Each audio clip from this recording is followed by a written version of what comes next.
And now, our feature presentation. So, yeah, after we were done in the hot tub, we hop out of there, we get our wrappers, we get our alcohol, and we're like trying to put ourselves back together. And she has a brilliant idea of like, how far could you put your big toe in there?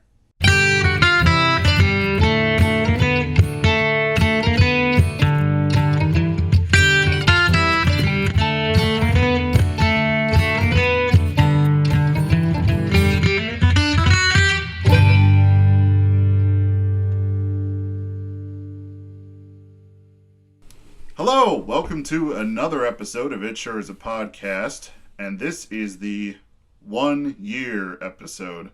1 year this podcast has been out and about in the wild, and I mean, obviously it's not on the date because we both have jobs and are working, but yeah, It Sure Is a Podcast is the number one podcast where we're not giving you any context to what you just heard. None. You guys are smart. Use your imaginations. We're moving on right from that. We got a lot of big things to talk about. So, Eric, I don't know if you heard, but there has been a superpower that has been challenged. This superpower has been challenged. All these boxing matches between all these TikTok stars and YouTube stars. Now companies are going to get on it, except it's going to be console versus console. Let's go, baby. And I do not think we will survive. I do not think the people, the normal class, will not survive the outcome of whatever happens with this. We will not survive. There will be just like sketched outlines on the walls of where we were when it happened. Or is this going to drive us all to greatness? It's going to be bad. I'm on the boat of bad. So, if you don't know what we're talking about, we're just coming out of the gate swinging that Steam, the platform owned by Valve, has announced the Steam Deck, which is pretty much a Nintendo Switch, but it is just a supercomputer slammed into a Steam thing. Honestly, it looks like a Sega Game Gear to me. The controller layout was looking a little funky on it. I was like, oh wow, they're going real old school with it. Yeah. So, alright, let me give you all the technical specs. And for the technical nerds out there, you're going to just soak this up. Operating system, SteamOS 3.0, display 7-inch diagonal. I'm struggling on reading a number here. Hold on. I'm just stupid. Like, it's clear it's there. It's just my brain just like, what's that number? 1200 by 800 pixels. There we go. Jeez, my brain almost just died. Brightness, 400 nits. I don't know what that means. The rest of this stuff, no idea what it means, but I'm just going to read it off. Refresh rate is 60 hertz. Processor, AMD APU Zen 2 4C/8T 2.4 to 3.5 gigahertz graphics, 8 RDNA 2 CUs, 1.0 to 1.6 gigahertz, memory 16 gigabytes, and there's different versions you can purchase of it with larger amounts of gigabytes of storage, but this is just, the memory. LPDD R5 RAM. Storage is 64 gigabytes eMMC. Okay, I'm stupid. This is the thing. I know nothing about this stuff, but I'm just reading it off because, getting the specs is good for everything. 256 gigabytes SSD and then 512 gigabytes SSD. There is the option for the micro SD card, Bluetooth 5.0. I have to go to my other thing because it was so freaking big I had to take half pictures. Where is it? It's right there. Duh. Okay. Wi-Fi, dual band, Wi-Fi radio, 2.4 gigahertz and 5 gigahertz. Headphone jack. I'm not reading that. It's a headphone jack. Charging input. It's where you charge it. Battery. Okay. So it's 40... I don't know what it means. 40 WHR battery. 2 to 8 hours of gameplay. So it's already has the 2 to 8, which is that in like 2 hours. This really is a Sega Game Gear. 2 to 8. That's a pretty big range. And doesn't the Switch blow that out of the water? We'll get to that. Okay. And then if you want the weight of it, roughly 669 nice grams. So those are all the specs. And the thing is, the Steam Deck also will have a peripheral where you dock it and play it on your TV, just like the Switch. That is a blatant ripoff of the Switch. It is. So you can get different versions, what they're reporting, different sizes. You get display ports. The pricing is not really out there for the actual peripheral to like dock it. You just heard her get so mad downstairs. Did that reset all your stuff? No, we're still recording. Okay, my house is haunted, guys, and the power just flickered. Just in case you were wondering. I told you, the end is near. We're talking about this. She's losing her mind. So mad. Hey, just for context, because I don't know if you could hear that, my wife is downstairs freaking out because the power shut her game off. But I mean, she was playing on the Switch, so the Switch is still running. She hasn't lost any progress. Just, I think she has to get up to turn on the TV.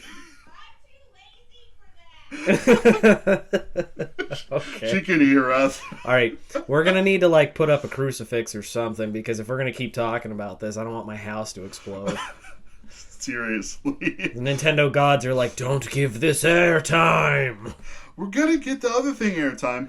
But alright, before all the power decided to go out, and luckily, hey, this is like I said, the mobile setup, so nothing was affected. If we were doing a different setup, it would have just blown the computer up.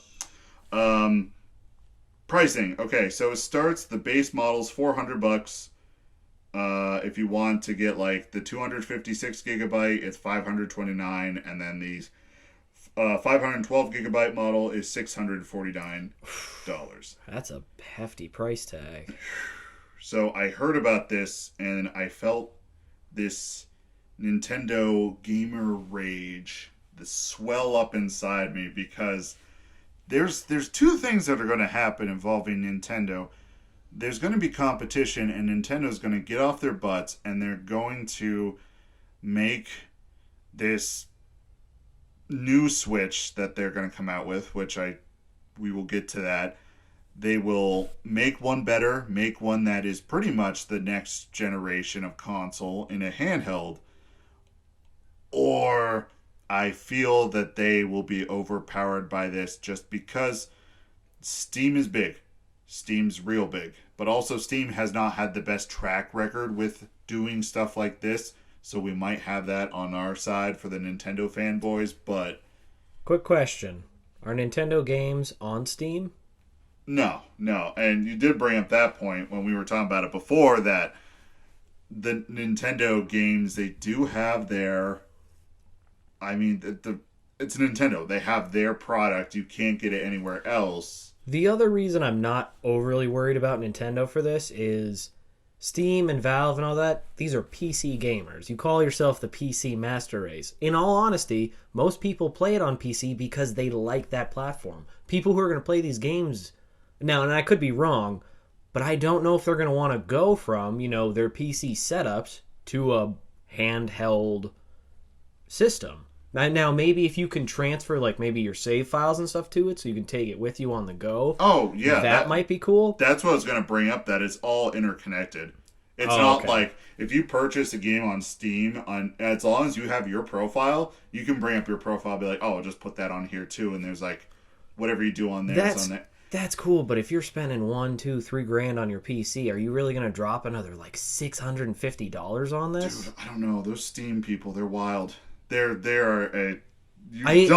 unpredictable. You don't know what they're going to do. I think this is going to be good. I don't think this is going to steal Switch gamers, though. I just don't see it. I hope not, because yesterday... I think this is awesome for for Valve and Steam. Don't get me wrong. I think it's great because like now you can take all your favorite games mobile, but I don't think it's gonna like redefine the market. I hope not, because I need Nintendo to be that handheld person. I need Nintendo to be Nintendo. Just wait 6 months and then it's be like Steam bought Nintendo and you're like, wait, what? Yeah, that's a how many billions of dollars? How did they raise that money? Honestly, with how stuck in the ground that Nintendo is sometimes, I feel like it would be in the trillions if they were to sell. It would be an unrealistic number that Nintendo would sell. And I don't even think that they're so much stuck in the ground as in they are trying to be a broad appeal for like adult gamers and child gamers, and to do that, to have that like quote unquote family friendly view, you gotta have a hard line for what you let through. Yeah. Now they have some games that are a little bit on the edgier side, but you're never gonna find like a down and dirty. I'm trying to think of a good example, like Bloodborne. You're never gonna see a super bloody game like that on Nintendo. Right. They do have some. I mean, Nintendo does publish Bayonetta, which is it's violent, but it's like. Yeah, you're right. You're it's not like almost dismembering kind of stuff. It's kind of like almost like how do I put this? I don't know really how to describe this. It's like almost goofy violence in the sense that it's not like that serious, like it's not like realistic violence that you would see in some games where it's like a torture scene or something. No, it's violent, but it's all like done in sort of. Yeah, our culture's so. I can't even think of the term. Not numbed. We're desensitized to violence. That was the next one I was going to say. Yeah, and even Nintendo, but like Nintendo only does that rarely. Like they don't throw. That's their outlier. Yeah. So before we continue the discussion, the Nintendo Switch OLED was announced, which was super interesting. This was announced. Not last week, but the week before. Totally forgot to bring it up in the episode, but this is the perfect time to talk about it because we're pitting them head to head. So this one is interesting because for our E3 predictions, I'm like, they're going to announce the new Switch Pro, and I was excited, and then there was nothing. And then this shows up out of nowhere. And I have some theories on this. Okay, so this is the screen size and the specs for the Nintendo Switch OLED, which people are calling, but the thing is, if they're really selling the fact that it has this very fancy OLED screen, we don't call LEDs LEDs. We just call them LEDs. So is it OLED or is it OLED? I think the fans are going to decide that one. Yeah. Let it percolate for a while. Yeah, I'm not even sure about that.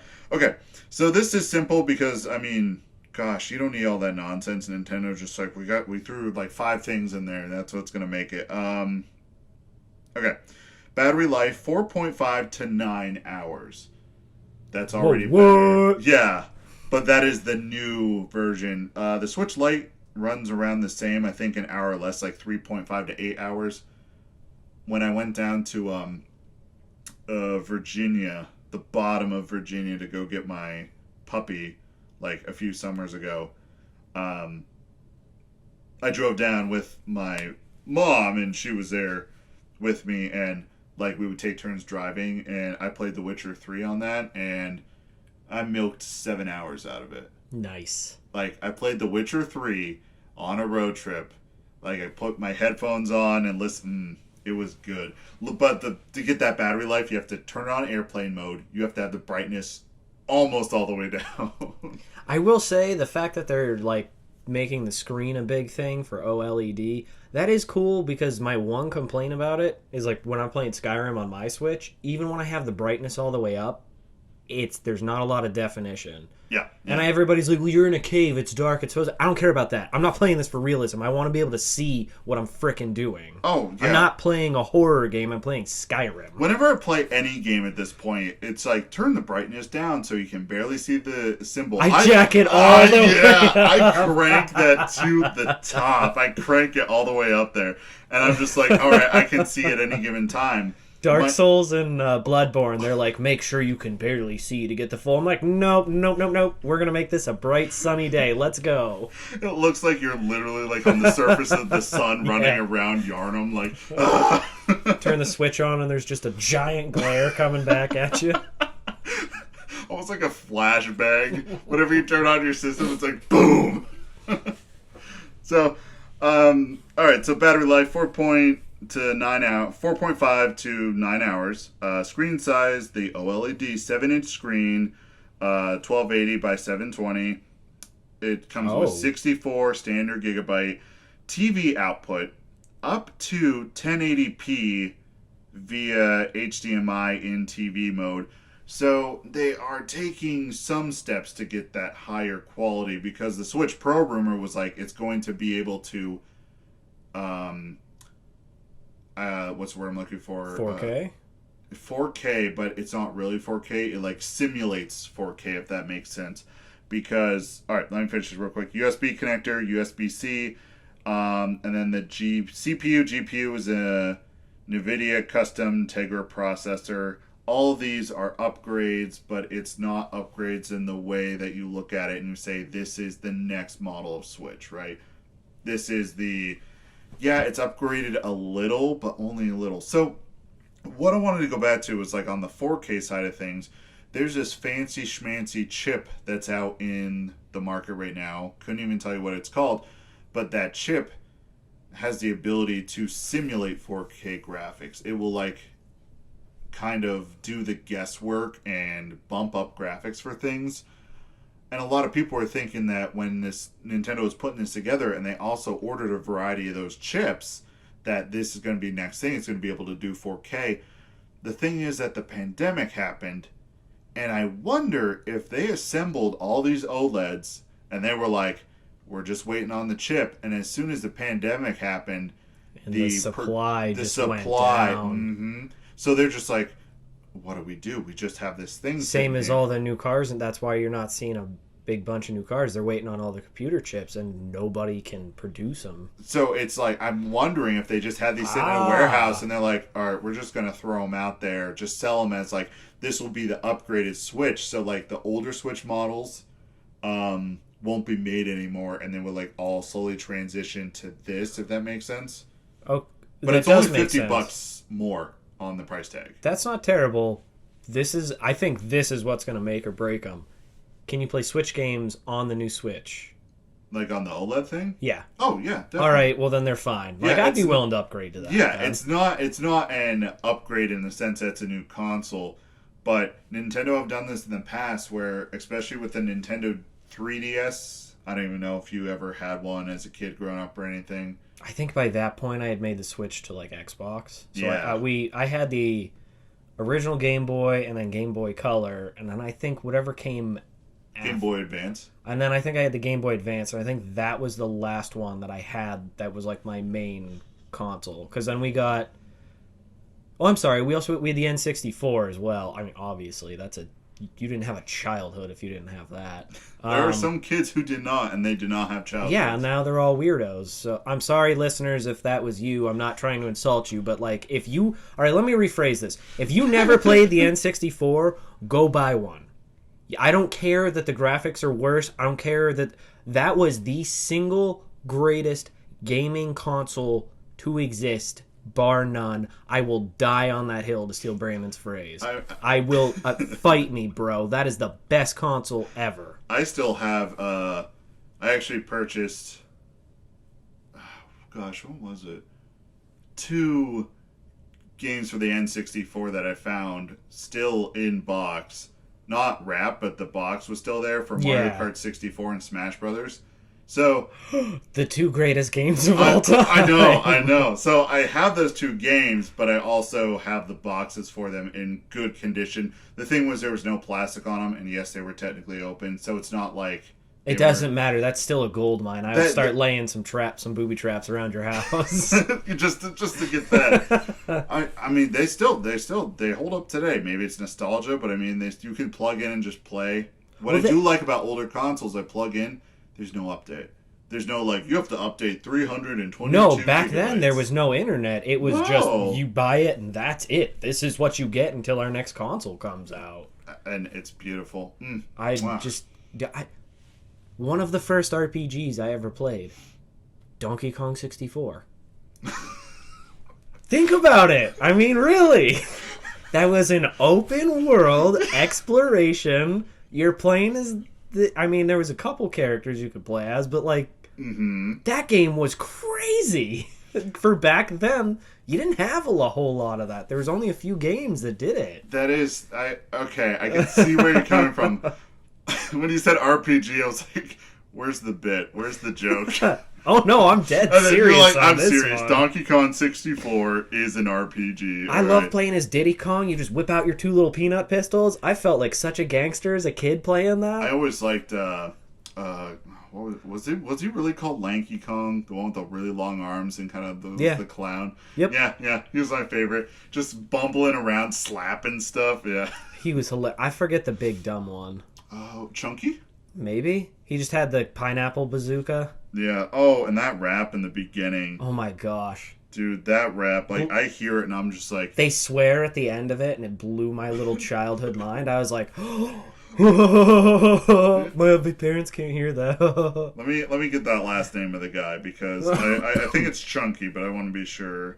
It's Donkey Kong, Diddy Kong, Tiny Kong, Lanky Kong, and I think it's Chunky.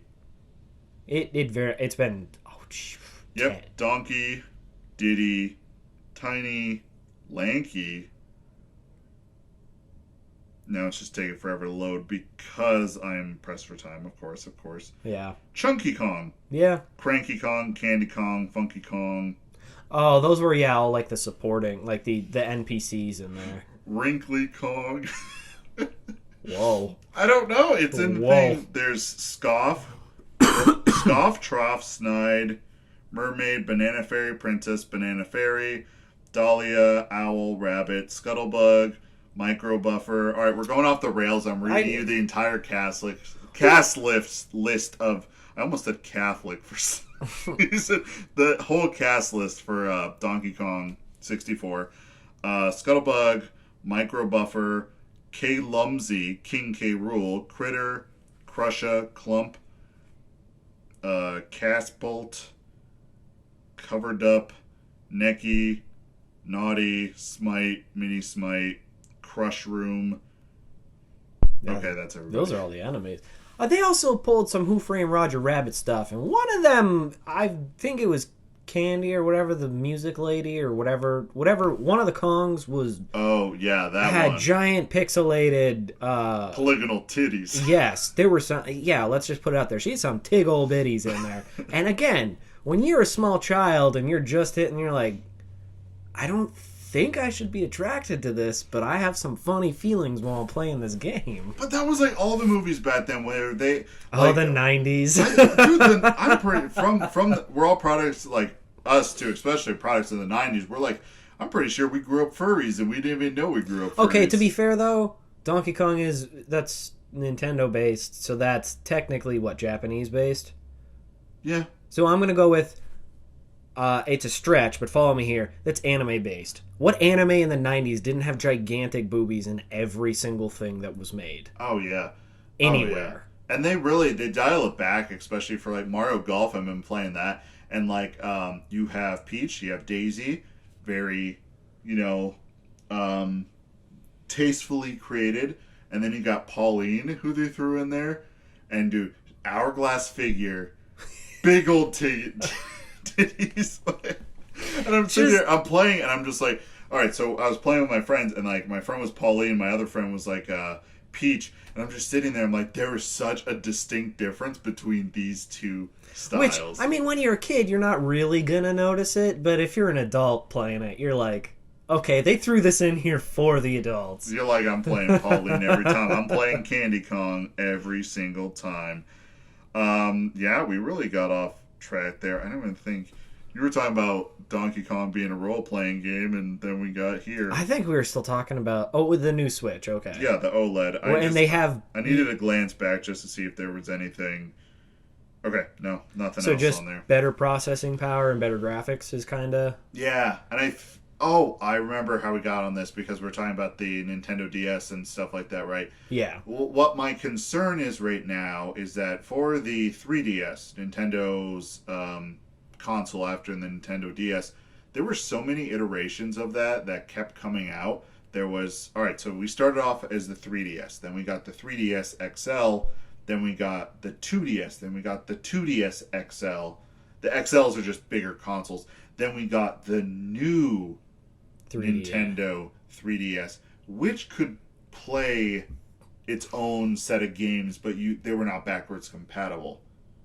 You know what I mean? And I feel I'm a little afraid that Nintendo's going back down the route where they like reiterate console after console after console. I'm like, I'm interested in the OLED. Don't get me wrong. Me being a big Nintendo guy, yeah, I'm probably gonna get it. But I'm just like, how much money are you gonna milk out of me for this? Like, is this the one thing, and then the next thing is the Nintendo 4K or whatever it is? I don't know. That's where I'm a little afraid. I think they should put their money into this OLED, OLED, whatever you guys want to call it. I think they should do that, but I think they should wait a couple years, let Xbox and PlayStation figure out their own bugs, because you know there's always bugs with their new consoles. Let them fight it out for a year or two, and then once that settles down, put all your time, use that time to come out with your, quote-unquote next-gen Switch. Yeah. Because it has been out, I wasn't thinking about it, the Switch has been out for a while, like... almost 5 years, I think. Personally, I think they got a few more years before they have to unveil their new... Oh, yeah, they're... Like, I don't think they should try to keep up with Xbox and PlayStation, because I think they are insulated enough, and there's enough good games. If you come out, with a few more over the next few years, take that time to develop your next-gen one, and, like, just hammer it home how great it is once it's done. Yeah, but they're very slow to adapt. They're very slow to change anything. Just in regards to power, and I'm not a guy who's like, I want, the best processor in there, but I want to play a Switch game that doesn't have any, what's the word I'm looking for? That lag? No, not even lag. It doesn't have any considerations for it. Like, or here's the example, like, oh yeah, you can play Doom Eternal on the Switch, but it has a lower frame rate and I don't know. There's like some other technical jargon that's downgraded. If you want to play the game, you want to play the same game on the Xbox or the same game on the Switch. Yeah, basically. And if it's your only option, it's totally playable and it's totally a great time. My buddy got it and I tried it on there after playing through like Doom Eternal on the PS4. And I'm just like, it was fine. Like, yeah, it functioned. It worked. Yeah, it wasn't as smooth. But if that's your only option, it is a good option. But I just want the Nintendo just to be like, okay, when a game comes out on the PS4 and the Xbox One, like, I want the same quality. I'm even fine with graphics a little worse, but like gameplay. It's got to be still somewhat smooth. Yeah. I had that issue with Dragon Age 3 because I got it on the 360 because that's what I had at the time. Yeah. But the videos were super clunky, like, again, to the point where I would miss chunks of the video, and I'm like, well, what's happening? Normally I'm okay with something being a little buggy, but, like, the gameplay, it would, like, it wasn't reactive, so I was losing out on, like, I was struggling to play it because I wasn't actually playing it. I was just trying to keep up with the lack of processing. I got it on the PS4, completely different. Loved it. So I get what you're saying is it doesn't have to be the greatest graphics ever, but it's got to be able to function. It's got to be at least smooth enough to enjoy it. Mm-hmm. So with that being said, that's why I have the general fear of like the Steam Deck. Like, that is going to tear my Nintendo apart. And I grew up on Nintendo. Like, I love them. I only want good things for them, but also I really don't think... I always go worst case scenario. I think Nintendo has the brand recognition and they have the family-friendly aura that makes people just want to be like, oh, it's my kid's birthday, I'm going to go get him a Switch. There's no parent that's going to be like, oh, it's my kid's birthday, I'm going to go get him a Steam Deck. And that's the thing, too, is I feel like a lot of Valve's games, all the Steam games, they're not... I don't want to say they don't have kids games on there, but They don't have kids. Okay, well then I can say that they don't have kids games. I'm not on there, so I don't know. But their games are geared more towards older gamers. They're a lot more involved. They can be a lot grittier. I think they have more in-depth stories because it's at older gamers. So I think that's why I think they're just going to be basically playing. I wonder if this is going to hurt them because most people want to play it on PC. So I think their hope is probably like, hey, you don't have to have a PC anymore to play this. But if a lot of these games are only on PC, people who've never played on it like me, all of these game titles aren't going to mean anything to me because any games that would mean anything, I'd be like, hey, I can get it on my PS4, or like I'll get the Xbox. So I get what they're trying to do. I hope they have some marketing. I hope they have some advertisement money they're dumping into this because otherwise no one's going to care because anybody who can play these games already has the PC. That is true. That is true. You're being the voice of reason here. I just don't see this as competition to the Switch because it's just... Now, if the Switch was just a console without any brand recognition, I think the Steam thing would just blow it out of the water. But like, well, yeah, but I mean, Switch is Nintendo, and Nintendo's the OG gaming consoles, so I think they're going to be fine. They got Mario Party. You can't... No, like, they got Mario I said Mario Party. I just meant Mario in general. Yeah. They have that universe. They're freaking golden. Like, they're... And the thing is, they have good games, too. I don't want to say just because it's Mario. I've played Mario games I didn't like, but so many of them are so overwhelmingly good and just enjoyable. I think this is awesome for Steam and Valve. I don't think it's going to make them the powerhouse they're trying to be. I still don't think they're going to bust out of the PC world. I think Sony, Microsoft, and Nintendo are going to stay the dominant console games. Yeah. Yeah, because Steam's been trying to inch its way in there because there was a thing called a Steam Box where it was like a console, but it was just a computer. And that confused me out of everything because I'm like, your computer is a console. Everything's going digital now. Instead of coming out with this handheld console, like, again, I think it's cool. I think they should just focus on trying to get these PC games onto consoles and just digital download only. I mean, look at the Xbox is nothing more than it's a computer. It's just optimized for games. That's all it is. And the PS4, it's still a little bit different route. They're still trying to hold on to the old school interface of games more, but it's still strong enough. I don't see why.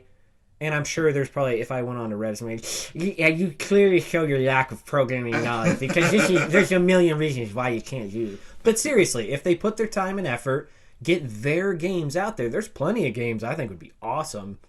But I'm not going to spend $2,000 on a PC, and to be perfectly honest, I have my Nintendo name brand recognition. I'd probably buy the new Switch over the Steam Deck because I know what games are there, and I know a lot of games that they're going to port over to the Switch. Like games that maybe they couldn't port onto the old Switch, they might be able to port onto the Switch OLED. Mm-hmm. So, I mean, that's where my money's going to go, just because I'm not going to drop $1,400 for both of them. That's ridiculous. Yeah. I mean, I haven't even gotten an Xbox One or a PS5 yet. I'm not going to go out and spend, like... Wait, you mean like Xbox, like... The new one, the X series. Oh, I'm sorry. Yes, Xbox One X. Microsoft, you have a dumb naming convention. Yeah, Microsoft, come on. At least PlayStation made theirs easy to follow. 4, 5. Yeah, PlayStation, PS2, PS3, PS4, just Xbox One, Xbox 2, Xbox 3, Xbox. Stop this naming. They have to be different. No complaints on the guy running the place. I think he's actually. Oh no! I like you said. I've been looking more and more into it. I'm basically all but convinced I'm gonna go back to Xbox. They have more games that I want to play, and the games that I'm hardcore about following. Yeah. So I think I'm just gonna go back to them. Yeah. Yeah. It sucks because I have all of these.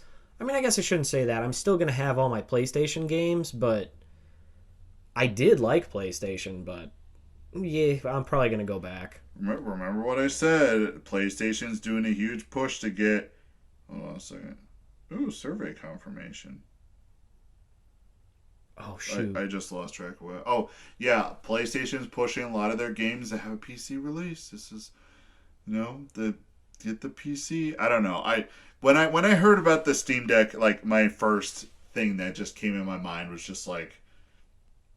Well, then you can play any game, because most games are out on PC as well. Even if it's PS exclusive or Xbox exclusive, that comes with, well, obviously you can do it on the PC too. It's just, screw you Microsoft people, you're not going to be able to play it on Xbox. Yeah, actually, the more I really think about it and the more I hear the voice of reason from you, is like, a lot of people play on the PC for mouse and keyboard support. Like, I can't play a first-person shooter anymore because I got used to mouse and keyboard. Like, playing a first-person shooter on a controller it's bad. See, and I'm the exact opposite. That's why I won't go to PC gaming, is because I can't use a mouse and keyboard. I've tried it before. I can't do it. My mind just can't do the key setup and the mouse. I just can't do it. So maybe... this goes deeper, because maybe they're just appealing to different audience, kind of like they're trying to appeal to you. So they present it in the style like of a Nintendo Switch, and they're just like, you play a PC, but you play it on a thing that looks like a Game Gear. I'm dying on that hill. That thing looks like the Sega Game Gear. Oh, I agree with that. Yeah, I mean, I bet they're gonna bring a lot more people into the fold. Like, I don't want to make it sound like this isn't gonna reach new audiences. I just don't think it's gonna carve out like a portion of the market that's going to truly convert people. I think they're going to get more people to play it, but I think it's going to be good for them, but I don't think it's going to like crush any other company is what I guess what I'm trying to say. Yeah, you being the voice of reason, you make a lot of good arguments. Well, and here's the thing too, is like, I'm not super tech savvy. That's why I like the consoles, is because I don't have to worry about setting up all that other stuff. I'm an idiot. I want to hit the on button, and then go. I want to go. Yeah, that's it. You just put your disc in and you go. Like, on whenever you download it, most of the time, whenever you download a PC game, it will just be like, oh, just click on the icon and you can start playing. But especially like playing Bulletstorm, I have to adjust all my settings, and also every time I play Bulletstorm, it screws up with my dual screen format. And like, I'll be playing and the mouse is just like, oh yeah, I'm on the other screen too. So when I'm moving around and like aiming my gun, like the mouse will go on to the other screen, and then I click to shoot and I don't shoot because I clicked on that screen, and now that's priority. And then I'm sitting there trying to get back to it.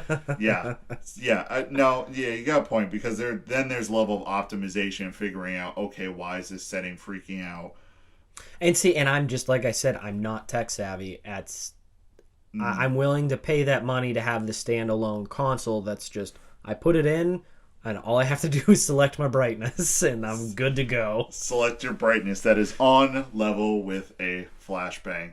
So, do you have any other thoughts on the deck or OLED, or you just kind of... I think I'm going to kind of just... the OLED's not even out yet, neither is the Steam Deck. So we'll wait. I'll probably follow it. I'm going to see... They both kind of come out around the same time, or near isn't it the like same fall? Time. Yeah, fall, right around there. Like I said, I haven't even got my new console yet. I don't know what I'm going to... We're planning our honeymoon at the moment, so I'm not exactly... liquid right now. We've been spending an obscene amount of money on this stuff, but it's our honeymoon, so I'm excited for it. We're not like gonna lose the house or anything over this, but I can't really justify going out and spending $600 on a new console. So come the holidays, maybe we'll see. I have a feeling that if push comes to shove, I'd probably go for the Switch, because that's something we could both play. And then I'll have to wait till later to get my Xbox, and then if I ever somehow magically get a nice promotion at work, but that's a joke because I'll never leave the current position I'm in because they won't frickin' let me, but that's a whole other story. No, I put my name in for a different position. The president of the company was like, well, I think maybe you should stay where you're at, like, we really need you in this role. And I'm like, but I hate this role. I don't want to be in this role.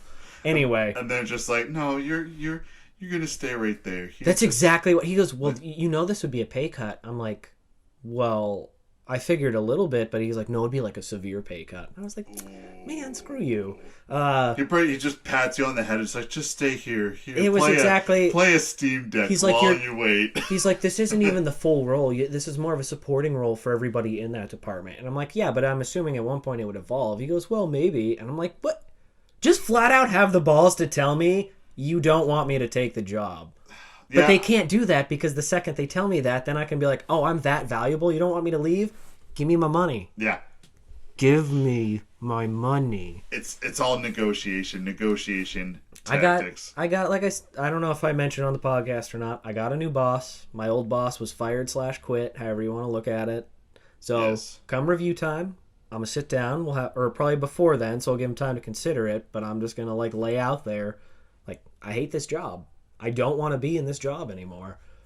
Like, I don't want to leave the company, but you guys got to throw me a bone here. Like, I need something. I need my new gaming consoles, so you guys got to help me. Yeah. Like, you got to give me a promotion.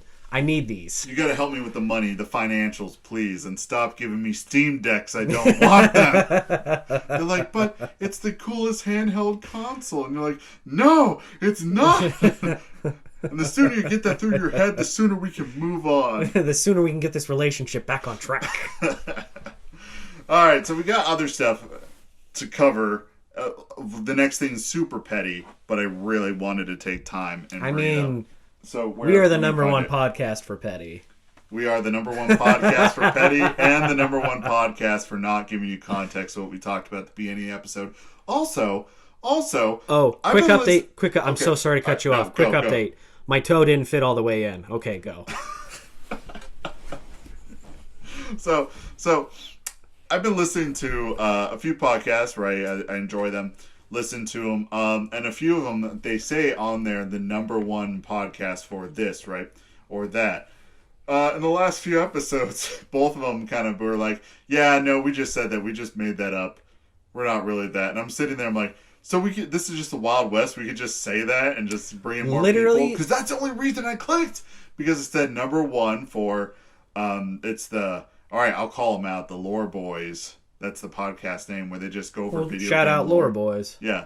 Wait, that's what they do? They just talk about video game lore? Yeah, and they just like read just right off of it, and they just have their takes on it and inform. That sounds awesome. Oh, it's great. But shout out Lore Boys, but we're gonna start ripping from you. Yeah, it's literally, all right, let me get you. It's like the number one fake internet history podcast. Or like fake history. Oh, that's genius. And I'm sitting there and I'm like, I clicked on that because it said number one. Like that. So I think I'm going to slap a number one on our, I don't even know if I have Here's the thing. You're allowed to do that. You just can't say, I don't know any official list. You can't be like number one comedy podcast on iTunes unless you're actually it. But you can say you're number one in whatever because it's not really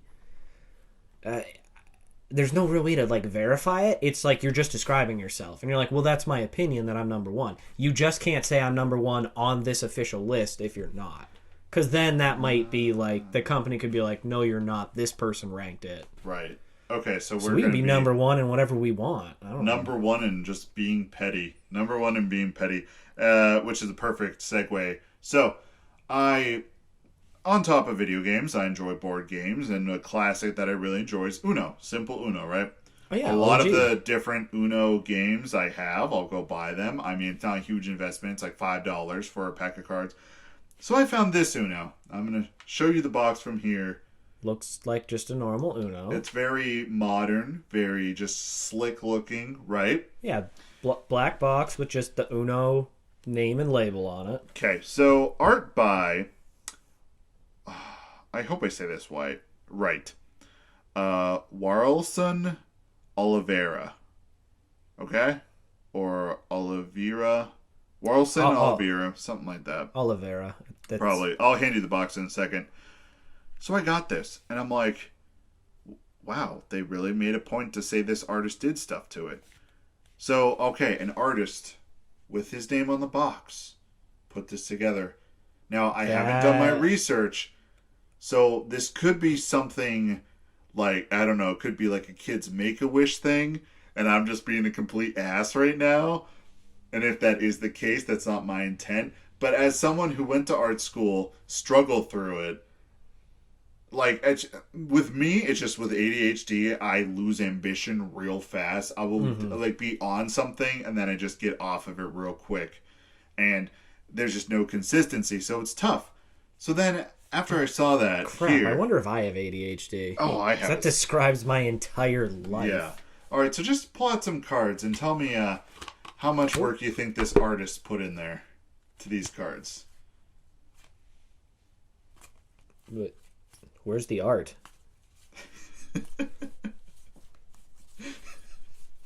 There's no pictures. What is... It's just Uno. But literally, what it is a colorful background with just a number in the center. That is it. There is no design. They devolved this. The original Uno cards had more art. Right, because there was the circle in the middle with the number, and then the numbers in the corners, but they were like lines on the side. The hell is this? I don't even know what this card is. That's the Google Chrome symbol. That is exactly what that is. Why is it in here? No, that's here? A wild card. That's a wild card, fool. How are you supposed to know it's a wild card? Because, I don't know, you look at that and you're like... I was about to say it's draw 4, but I didn't see draw 4 anywhere on there. No, that's, it has the Olympic... It's almost like the Olympic symbol, but it's just a bunch of squares. Wow, I just found a draw 4 card, and it looks like the Audi symbol's, let's say, less intelligent cousin. Yes. Or the Olympic symbol's less intelligent cousin. That's what I meant. Yeah, I found that. And I even got the Uno kit for the 2020 Olympics, right? And that's in Tokyo. And they actually have artwork, and every card has a little I don't know if you've seen the 2020 Olympic mascot, but it's just this little chibi anime guy because it's in Tokyo. Yeah, they're just like, all right, let's lean into that. And there's actual artwork on it, and it looks nice. And then I get this game, and I'm looking at it. I'm like, are you telling me this artist got paid how much money for something that I could have done on Illustrator? Yeah, I'm not trying to like be mean, but I don't think you should get an artist credit for that. That's just game design, and it's actually less intense in design than the original Uno that came out 50 years ago. Yeah, no, I don't like. Yeah, because I have the older Unos that I kind of pride myself on collecting like the older Unos. Like I have some of the older ones, some of the not very first ones, but ones from like 80s. And they had more artwork than that. Well, that's solid colors. The original Uno actually had like borders and 3D numbers and. Yeah, no, this one is just like it's all modern and it's all sleek but it's boring. No, ugly. I know what it is. It's not. I mean, they're calling it modern. Air quotes modern. Right. Nobody plays board games anymore. They're just losing money left and right. They're probably like, we got to go simpler design. The thing is, you're right. No one play, but like at the same time, a lot of my friends like we'll just sit down and play board games like all evening, and it's so good. Oh, it's yeah. Let me clarify. I love board games too. Like we do game nights, and it's a blast. I don't think as many people are buying them because A, video games are now the dominant gaming market, and B, if you buy it, you have it forever as long as you like take care of it. So it's I think they've lost a lot of customers and there's just not the demand there. So, I mean, I hope they're doing good. Maybe I'm wrong. Maybe they've expanded into other areas and are doing all right, but I mean, looking at that, they probably gave him an artist like credit because they couldn't pay him probably what he wanted to be paid to do it. I don't know. I had this in my other bag, like my work bag, because I'm all over the place. And hey, who knows? Maybe you need Unos. And like, bust it out. And I had to pull it out of there. And I'm like, I'm sickened by you. Now, Uno Flip, that's fun. Have you played Uno Flip? I don't think I've played Uno Flip. All right, it's Uno, but there's another side of the card. So halfway through the game, it's the same exact game, but you have a flip card where you flip your hand, you flip the draw pile, and you flip the discard pile. Oh. And then you just keep playing. So there's the light side, which is regular Uno, but the dark side is like there's draw fives. Ooh. And you can stack them. That's actually kind of cool. And you can stack them? Yeah, oh yeah. Ooh. I mean... Draw Uno, 25. Yeah, I've had that happen to me before. Like, Uno is one of those games where it's so simplistic, but like the rules are almost the rules change almost culturally. Like, some people play it this way, some people play it... Yeah. There's actual people who play it by the original intended way, which is like the points, and you add up points at the end. And me probably telling you that, you're like... No, I think that's how we used to play it. Yeah, because it's... I've never played it like that. You want the lowest amount of points. Yeah, no, it's just as soon as you're out, Uno out, like, you're the winner and there's no one else who's a winner, but, like, also there's, like, the point thing. That, well, like, if you want to be competitive and be like, you know, who sucks the most, then you do the points, because then you can all make fun of the person who loses. Yeah, it's also... Uno brings out the worst in me, because it's a family game, so we've played with little children, and I have absolutely destroyed, like, 5 and 6 year olds, like, to the point where they cry and get mad, and I've been scolded for, like, they're a kid, why'd you do that? I'm like, because I'm here to win. Yeah. Don't you bring your Uno nonsense here. This is a game of champions. I always like that meme where it is the picture of, like, it's the point of view shot of, like, the draw four, reverse, skip, and it's like, I'm about to send this kid to the Shadow Realm. And, like, the kid's sitting there like, I'm playing Uno, and this guy's just like, I'm gonna destroy this child. That is me. No joke. It's like, draw 4, comes back around, reverse, comes back around, reverse, because then I can give him another draw 4. It's so fun when you play with one person, just because reverses act like skips. Yeah. Pretty much. And then it's just, if you line it up right, you can win in a single turn. Skip. Yeah, skip, reverse, skip, draw 2. Now, some people will play, like, draw 4s or draw 2s, that if you draw... I just thought of it. Why the hell are we talking about Uno? I'm going to keep going, but I'm just like... The artwork. Obviously, yeah, I know, like, where it came from. I'm just like, at the gaming podcast, and we've gone back... We've de-evolved to Uno, but Uno's great, so I don't care. Anyways, like, some people will play when you get a draw 4, you can still play a card. Other people play that when you get a draw 4, your turn's done. You draw your cards and your turn's over. That's the way we've always played. Yeah, that's the way I've always played. Insult to injury. Like, you have to draw 4 and you don't get to play. Let's go. Yes. Uno can be very, very competitive. So, let's move on from Uno, because, I mean, there's not much. It's Uno. Uno's great, but yeah, it's Uno. Yeah, podcast's been alive for a year. It's been something that has been live. You even brought in this very nice microwavable little candy-coated Duncan Hines cake. Okay, to be fair, everybody, I was gonna get a legit cake, and then I wound up working like 50 hours this week. I was dead, and I was like, Dude, I appreciate this. I think there'd be a level of, like, embarrassment, and I don't even know what to do if there was a real cake. I would have been like, no. I mean, that's a huge accomplishment for it. Like, you've had this going for a year. Like, I'm not even gonna throw meat. Like, you've done this for a year. You started it. You've consistently done it. That's crazy. And that was on the 12th. That was the 1 year anniversary. Fully self-funded. You figured all this out.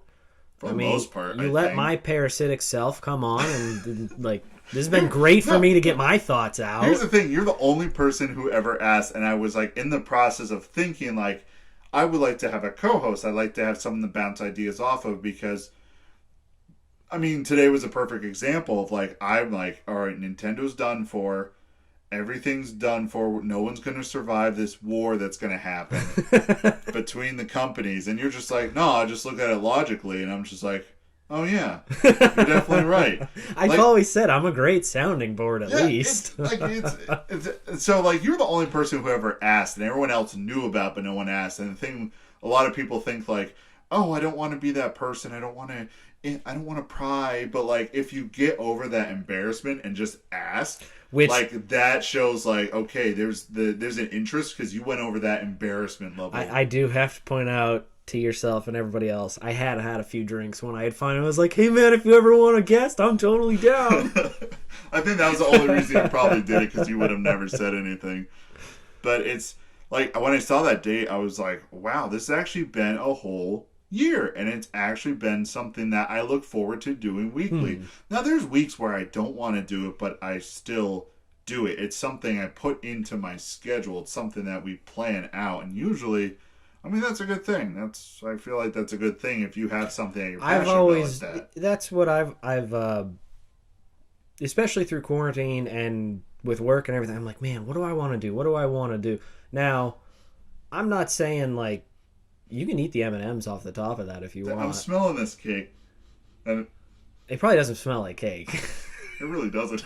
Yeah, that's why I felt really embarrassed when I brought it up here. I was like, I wanted to do a nice gesture, but I wouldn't recommend actually eating this. The candle that you put in there broke off.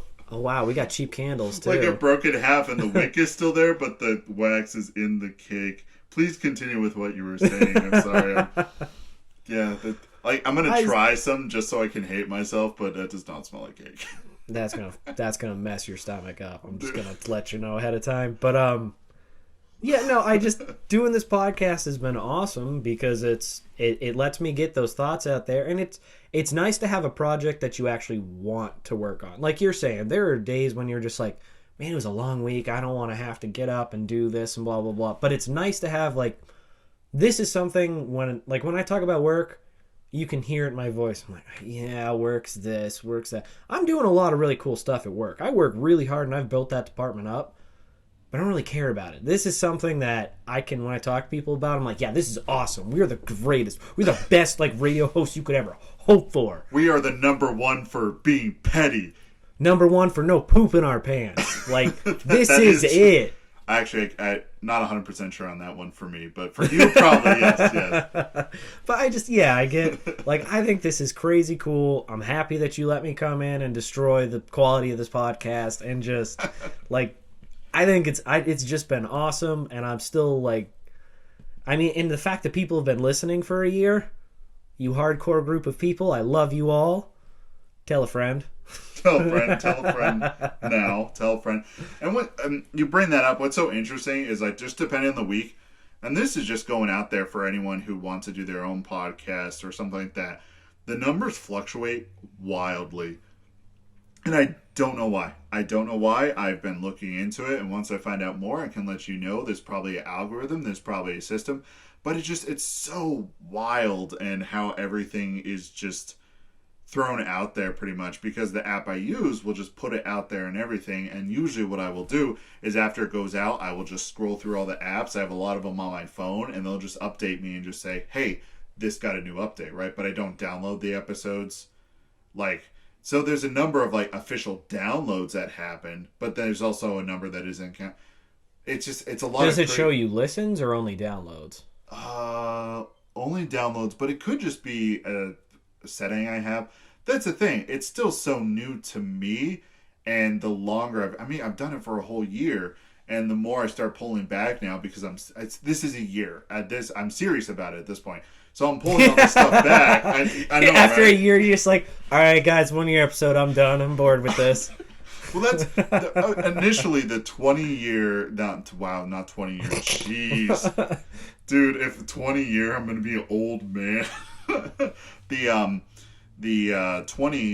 The one that marked the 20th episode, that was just like the wild, crazy thing that I did the whole, the Eric Andre show bit in the beginning, which I still really like to listen to because it always makes me laugh. The thing is, if it makes me laugh, I'm happy with it. I don't care about anything else, because primarily I'm doing this for me, right?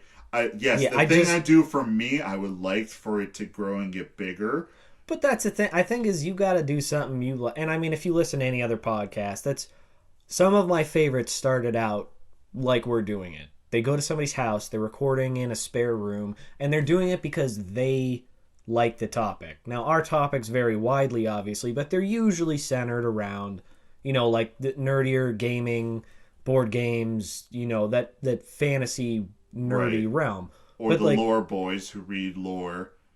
But they, we're coming for you. We're coming for you guys. Yeah, our first official podcast beef, but not really, because I actually think that podcast sounds amazing. It's solid. It's really good. But I think that you got to do what you like, and eventually you will. The people who like it, that same style, or maybe they just click with you. It's like sitting there hanging out with their friends. Those people will find this eventually, and it will grow. Because we do want people to know, if you haven't guessed already, we are negative money from this podcast. So Negative money. Brandon is super negative. I'll Actually, say neutral. I'll say I'm net I'm neutral. going to say you haven't invested any money into this, so you're just like, I'm just here for the ride. But you provide the space. Well, the other thing is too is if it was only me, I'd be dumping money into this. I have a wife who monitors our money, so. And I do not have a wife that monitors my money. I want everyone to know that is a huge point. You're like, Just saying. I'm putting that on the table. We're not going to discuss it further. It's just letting you know my hands are tied. I mean, Please she send makes help. like we're married, so we obviously share money, but she makes like double what I make, or not quite, but I pay just as much, if not more, in monthly bills. Now we do that by design because that's how we're trying to build up our savings and stuff. But it doesn't leave me a lot of fun money. No. And obviously, like I said, at this point, once it grows a little more, then we can put, well, yeah, I would say we, because eventually I'm going to be like, hey, you need to buy this. Oh, I'm not. That denim outfit. I was not joking about that. Like, Oh yeah, I want to buy those. Yeah, no, I will cover that. That we'll still will get the be. denim. I'm talking about like the sound equipment and stuff like that, but that's topic for another day. But also, the more serious this gets, I don't know if anyone really cares about the thumbnails and stuff like that. Because there's some podcasts that will actually do like thumbnails and other ones that absolutely won't. A lot of them, I think, they just have like just their logo. And Yeah, that's just the logo. I like the thumbnail because you kind of get an idea of what's going to happen, and it's just really wacky. And like, I'll be honest, for this one, I already have the thumbnail made where it's like the Switch OLED one side, the Steam Deck on the other, and right in the middle, just because I can, like a really ripped guy just zoomed in on his little V. Yeah, the V that goes down into the pants right at the waistline. Yeah, just zoomed in with verses in the middle, and then there's a picture of Gex in the corner. Do you remember Gex? I recognize the name. What was he It from? was the platformer that was for PlayStation and N64. It was the lizard that would like jump into the TV, and all the levels were based off of like TV shows like Looney Tunes or Titanic. Oh, yeah. I've been listening to a lot of the voice lines from that recently because I've been very nostalgic lately, especially towards Gex. Dude, I grew up on that. I love Gex. That's completely torn apart from the top, but I just wanted to throw that in there. So, yeah, I think this is just nostalgia season because I'm not going to lie. I have 3 games currently I'm playing, and if you want to get technical, there's 6 or 7. Because I bought a few old school games on the PS4 that I have in progress and just haven't played in a while. But every day I'm looking at my 360 and I'm like, do I want to cheat on the PS4 today? Do I want to risk this relationship? You take the PS4 out and you kind of just put it in the corner of the room, like, don't watch us. And then you just plug in that 360. I'm like, I don't want you to be the cuck. Just don't watch this. I just get yelled at for being a gaming cuck. My friends always yell at me because like I want to watch them play games. I like watching people play games, and I like to observe their reactions when things happen. No, depending on what game it is, like I would do that constantly. Everybody's like, "You want to play?" I'm like, "No." Like I'm enjoying watching you do this because it's almost like watching a movie. You're like, "Okay, yeah, I get to watch this play out in real time," and then when I go home, like I'll know what to do. I did that to actually, I won't even say I was a gaming cuck. I was like a gaming manipulator because I would have my friend do everything first. He would suck at it. I would go in knowing what was going to happen, and I'd wreck the place. But then the technical term, it's like I would have to watch someone play my game. So I was at my buddy's house, and like we were, I think we're all playing Borderlands on our Switches, which that's a beautiful thing. You can do that. We're all in the same room. God, I've been wanting to play Borderlands again. We were playing pre-sequel, and then we switched to Borderlands 1 because my one friend bullied us all into doing it. And I think it was... I wanted to play the first one because the first one holds a very special place in my heart because there's a lot of jank, and there's a lot of ways you can break the game very easily. Like, break it to the point where you stroll into just a map and you just have rockets and you're just blowing everything up. Those rockets regen, so you're just like... See, that's Borderlands 2 is that game for me in that series of like, I liked the first one. It didn't really capture, like, it didn't cement itself as like, this is a great franchise. Like, I was like, yeah, that was a cool game. I enjoyed it. So I think eventually I got the second one super cheap because it had been out a while. I played that one, and that was the game where I was like, "Oh man, this is it. This is like crazy cool." And we already had a whole episode talking about this. I know. They got the lightning in the bottle, and they couldn't capture it again. But long story short, and trying to get back on topic, like I'm just going to be honest with everyone that the podcast is going to start to metamorphosize or grow or change into what it's going to finally be. I don't know what that is yet. I still want the core components of just be talking about nerdy stuff, the creative process and stuff like that, because also I think that is a thing that a lot of podcasts don't do. It's just sit here, it's like, how do you make an original idea? How do you do this? Now, I'm not great at it, but I mean, I wrote a book and oh my gosh, I decided to go back one day and I was like, I think I'm ready to start editing. I went through the first chapter. I'm like, I'm not ready to edit yet. You're just like, all right, not yet. PTSD, not yet. Not yet. And it wasn't a bad thing, but there's so much to do on it. But, offer that perspective from someone who is innately creative. And I feel like everyone's innately creative, just in different ways. Like, you're the type of person that you can take something that is already pre-existing, however you want to put it, and you can start building off of that and add your own ideas. And I want to put, and just that point right there, that's why I like Skyrim. Because when I play Skyrim, I don't play Skyrim. It's tail time! I have my character has this crazy backstory. Whenever they send me to do a quest, I don't give a crap what they actually want me to do. I have my own stories of why I'm doing this.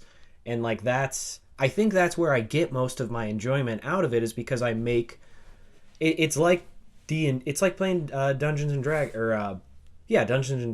I'm the dungeon master. I make my own story, and that's where I get so much of it. So maybe that's why as I get older, it didn't captivate me quite as much as when I was a kid. Because when you're a kid, you don't have as many responsibilities and your imagination's running wild. Then now you I'm get an adult, old and your brain kind of solidifies itself in reality. I'm worried about money and taxes and my job and my relationship, and the world's on fire and the political climate's going to be the end of the world and all this other stuff. So it's hard to be like, Mordecai the Fade's going to climb this mountain to find this gem. Exactly. But it's not going to be the political climate. It's going to be the Switch versus the Steam Deck, and no one's going to survive. Oh, gamers are just... It's finally going to be the PC master race is going to be like, all console gamers must convert, and we're going to be the little guys like, screw you! And then we just get zapped up. Rebellion! Everyone dressed up in armor that is from the console, so they ripped apart PlayStation 5 floors, and their arm it's like Iron Man suits, but they're all built out of PS4 pieces. And then you have some people who have I just thought of it's dressed in Nintendo Wii's, and they have the Wii and the nunchuck, and they're using them like nunchucks. That would be awesome. But do you know what would actually happen if this happened? All of the console gamers are, I'm going to say they're the true nerds in the sense that they are playing this purely for the content, where I feel like a lot of PC gamers are a little bit, I don't want to say smarter, I'll say they're more tech savvy, they're more used to this. They might do a lot more besides gaming, on the computer. Right. But the console gamers, I would say, are a lot more hardcore into cosplay and stuff. You'd see a million Master Chiefs and Mario show up with homemade flamethrowers. And... So are you trying to compare the PC is the higher class, and the console gamers are low to middle class? Yeah, but they're stronger. Yeah, they're PCs strong. might be smarter, but I think console gamers are stronger. Yeah, I've seen some console gamers that just I play PlayStation, and I see them lift at the gym. They lift 500 pounds with one arm. Yeah, and they're just playing the Switch. Dude, yeah, and I'm sitting there I'm lifting, and I'm lifting I'm up to 30 now, 30 both hands, right? Dumbbells. You do the twisting. 30 is actually not bad. It's not. I never got up that high. It's not bad. It's not bad, but it's just the thing is going in gym like that, and this is going off topic, but that's what we do. If you're by yourself, you're like, oh, I can do this. This is awesome. I'm getting there. And you look over to the guy next to you, and it is just an absolute meathead who has muscles upon muscles upon muscles. And he's sitting there, and like I said, lifting the 500-pound dumbbell in one hand, and then he's like, I'm pretty good at Mario Golf in the other hand with the Switch in his hand.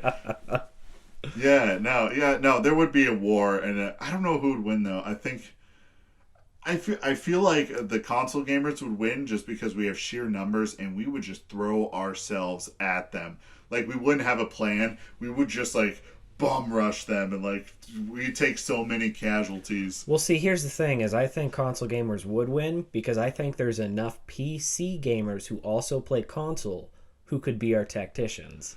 They could. They would just be like agents. Yeah, because they would just be like, we will use them to destroy and conquer all, and then you guys are still just have your PCs because console gamers don't really give a crap that people play PCs. They just want their consoles. Yeah, they just want their console games. They just. I'm still stuck in like. I got imagining dark just like, do you know like the first model, the PS4? Do you still have the first model, like the very first one, where it was like? Were there a lot of iterations of the PS4? Well, there were PS4, then there was like PS Pro, and there's a few iterations, but they get smaller. I'm talking about the first one where it's like, it's the box, but it's slanted, and it's big, like that. I think I might still have that, because mine definitely has the slanted on front. Yeah, that's what it is then. Yeah, I bought like a third-party like stand for it, though, so I can stand it up straight, but it keeps it solid. Right, so it's not, Yeah. I just imagine someone with that attached to a giant metal pole, and it's just a Warhammer. Oh my god, that would be PS4. me. I'd just be running around bashing people in the head with it. And they're like, what is this construction of dwarven adamantium and titanium? It's the PS4, man. It's unbreakable. No, it would be the original Xbox. The original That Xbox. thing was a brick. That was a brick, and that thing could not break. I think they actually put a brick inside of it. They're like, it's not heavy enough. What do? Just put a brick in it. We're good. Like when they're at the warehouse where they're putting it together, they just send a guy outside and there's construction next door. He's like, could I just borrow one of these bricks? And the guy's like, I don't get paid enough. Sure. He's like, this is demolition. It saves us money if you take it. He's like, cool. And they just start putting bricks in there. I was thinking like with like the Switch, the Joy-Cons, those would be like throwing knives. And they'd just be like throwing at the Joy-Cons. Have you been hit with one of those? They hurt. Yeah, they really hurt. They hurt because they fly off people's hands all the time and you get whacked in the face with them. Like, ow, what the? Yeah, and the Wii remote, Wiimote, whatever you want to call it, it's the same way. But I feel they would use those as nunchucks.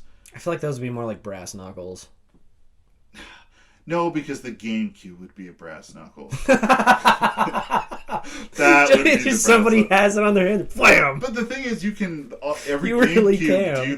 Do you remember that there was that plastic loop on the like back the strap on it? Yeah, you just picked it up. Those are the brass knuckles. Those are the gauntlets. The gamers rise up and go against the PC gamers. Oh my gosh, we would be such brutal fights. Just beating someone to death with a GameCube fist. No, the PC... And like the top of it opens up and chibi robos inside. The PC gamers would show up like this is going to be like a fake LARPing fight. And the console gamers are just the typical memes of like, no, let's go, bro! It's literally that scene from the Avengers Endgame. Yeah, they're just surrounded like, yo, wait, we thought this was going to be like a funny, like, satirical fight. And we're just like, nah, cracking we're the going. knuckles, getting in there. And like, it's like Thanos, it's just like the IT head guy and like all the other IT guys, because that's what you associate with PC gamers. And they're all like just there. It's like, I don't think anything's going to happen, but we have to be here to protect the PCs. And portals start opening up. Starts playing the Avengers theme, and everyone's walking out in their consoles like as armor. Yes. You have like the one crazy guy who has those stupid plug-in plays all over him. And he's using it like he's got the two as horns on his head, the single control. And he has like, and he's like using it as like a like a flail, like the SpongeBob controller. But do you know what would actually happen to put a downer on this awesome situation? Who's the head of Gearbox? Randy Pitchford. Randy Pitchford, Todd Howard. I don't know, probably whoever's in charge of Microsoft or whatever. The gods would come down from on high and be like, stop this fighting. We cannot take your money if you are dead. Or it's like, aw, man. Todd Howard's just like, you can't buy Skyrim if you guys kill each other. That is true. That is exactly what would happen. That's what would happen. That's where there would be a forced truce where it's like, you guys can't buy our games and play them if you're dead, so we're gonna have to stop you now. Damn it. Dude, I really wanted to use my PS4 battle axe. I would still use it. I would still go. I wouldn't care.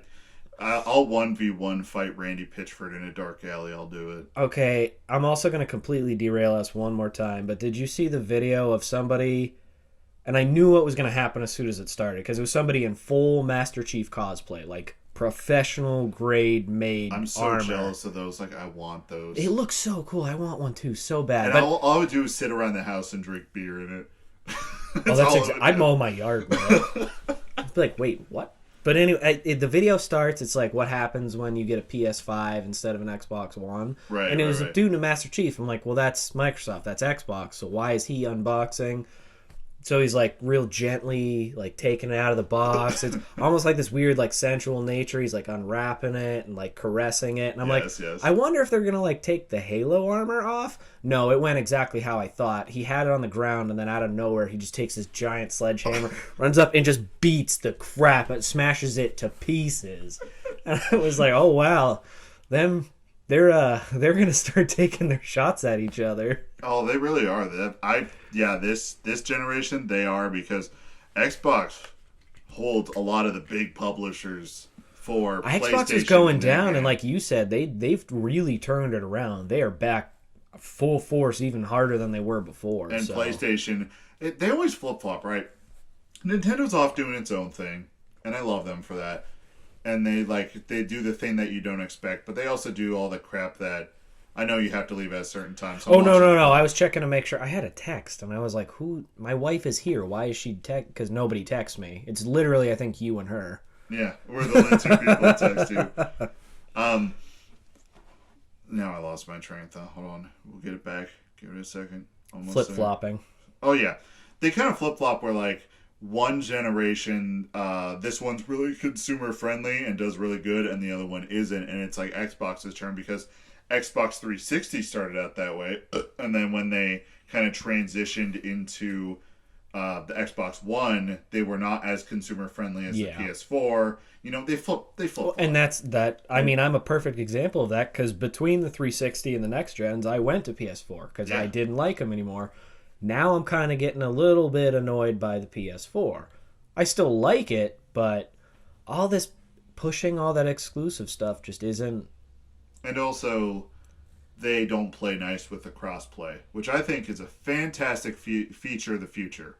Yeah, why wouldn't you? It's so. What are you doing? You're stopping people from having more fun. You're not going to gain any money. Yeah, zero. They've already bought the other game. This is a subject we covered, but they do that, and pretty much what it boils down to is Sony's just like, that's fine, we can do that, but you have to give us a huge payout to do that. Sony, you're already making money. Just the be thing is, happy. If you make a lot of money, you are not happy. You are not happy, and you just want more money. Okay, we're gonna have two hills next to each other, side by side. They're like boobies, but they're touching. So, 360 is N64 is greatest console ever. Or I'll die on that hill. A lot of money will make you happy. I'm gonna die on that hill too, because as somebody who grew up dirt frickin' poor and finally made it to this point, like, yeah, I still have my anxiety and depression. Money makes it so much easier to be happy. Right. But a lot of those people and CEOs were like always rich. You know what I mean? They always had the money, so like we can just make more money. They're also sociopaths. I don't think happiness is in their repertoire. Oh, no. But for people like us, if we got that money, yeah, we would be we'd be happier. I was just saying, like, people who make that much money and always have that much money, they can't be happy. Well, because they can't find that fulfillment. That's where the sociopathic tendencies come in, is because they're like, I have to drive myself to find what's going to give me that sense of fulfillment. Because 99% of the world is striving for financial success, and the 1% who has all the money, they're like, well, we have what everybody else wants. What do we even want? Yeah. You can't want anything if you already have everything.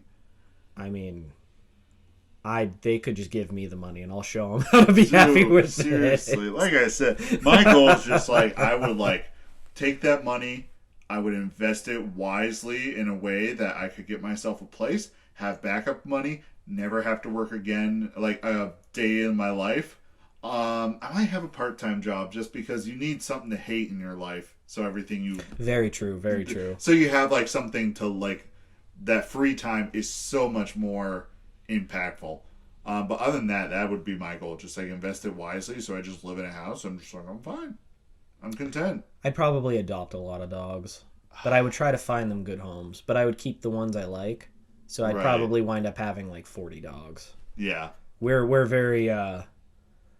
pro dog here. Well, I would have to have employees to take care of them because I'm also insanely lazy and I hate taking care of my dogs. I don't neglect my dogs, but I hate every second of it. I understand that so deeply. Why? I don't think you understand because I'm the type of person where I'm like, I don't want to, but like my dogs, they get one walk a day. It's a big walk, and since I live in the middle of nowhere, yeah, you could probably just take them around your property. Yeah, that's what I do. I just hop out, just walk them around the property. It's like at least like 2 miles altogether. So I mean, like, they get a big walk every day. I don't ever want to do it because half the time I get home and I'm dead tired. But I'm just like, I have to do this for my dogs. Well, I like it because our one dog jumps up. Like, I'm tired at the end of the day. We lay in bed. She jumps up and she curls up between us. It's real nice. So I'm like, all right, yeah, this is worth it. And then we get a thunderstorm, and the other dog keeps me up all night, and I have to go to work on an hour of sleep, and I want to kill them both. So it's... The sacrifices that you must make for your dogs, the good boys and girls. And I'm just like, I'm a gamer. I have this much trouble with dogs. Do I really want kids? That is the ultimate question. But not to get into that, because we're going to derail into that, and that's going to be another, like, hour. Man, this is my specialty. I can just derail us. Doesn't matter what we're doing. I'm sorry, guys. It always keeps it interesting, though, because you never know what you're going to get. Like, there's the list topics, like, on the description and in the thumbnail, and then you actually listen, and you're just like... I do want to point out, I did add the Steam Deck to the notes. I was going to bring it up, but you brought it up first. So I was like, all right, I'm finally getting there. I came in fuming. I was like, I'm like, those assholes at Valve. They're coming up with something to take away my Nintendo. So here is to, here's a big thank you for everyone's been here for a year. Let's have another good year of podcast goodness. We're going to grow. We're going to take this next year. We're going to explode. We're going to like make you guys love this and just we're soaring. We're taking off. We're coming for you, Joe Rogan, and all your edibles. Actually, I just want your edibles. Maybe we should just start doing edibles like he does on this show. That's probably how he can talk for like 4 hours at a time. I saw some of the podcasts like that episode lengths on those. I'm like, how? That is like I'm big into like aliens and conspiracy, like that sort of realm, and he had 2 guests on. So when he made a UFO documentary, and the other Jacques Vallée was the other guy. He's been big in that world of, but he's a respected like scientist. So and he's trying to take the scientific approach to it. It was a 3-hour episode, and I watched it. Dude. I was like, I can't believe I just spent. Joe Rogan's a wizard. I don't know how he does it. I mean, I can't even be too like negative about that. Just I was surprised it's so long because I watched a 7-hour review of Death Stranding. Like, 7-hour review. And that's something I put on my resume. It's like, oh, you have experience in this. You have experience in that. What? You watch a 7-hour review of Death Stranding by White Light? I'm like, I sure did. Like, not in one setting, obviously. It took weeks, but we got there. I mean, it was good. It was real good. So, with all being said, we're going to have a better year. That's the end of the episode. Take care, everybody. Be safe. Make good choices. Don't do anything I wouldn't do. But that's a gray area, so be free to experiment. I'll talk to you in the next episode.